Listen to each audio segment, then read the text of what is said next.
የትኛውም ሴት የምትፈልገው እንደ ባል እንደ ራስ ከላይ ሆኖ የሚመራትን ነው። ችግሩ ግን ከላይ ሆኖ የሚመራው ሰውዬ ራሱ መምራት አይችልም። እንኳን ሚስቱን ሊመራት ራሱ መሪ ያስፈልገዋል።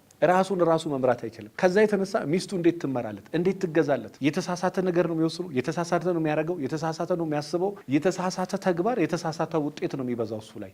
ከዛ እንዴት ትገዛለት? እንዴት ትመራለት? ስለዚህ ወንዶች እንደዚህ አይነት ነገር ላይ ክፍተት ካለባችሁ እንደ ባል እንደ ራስ ሚስትን መምራት ማስተዳደር ከፈለክ እመነኝ፣ ሴት ልጅ የሆነ ሌላ ችግር ከሌለባት በስተቀር ባለቤቷ እንደ ራስ እንደ አባት እንደ መሪ እንዲመራት ነው የምትፈልገው።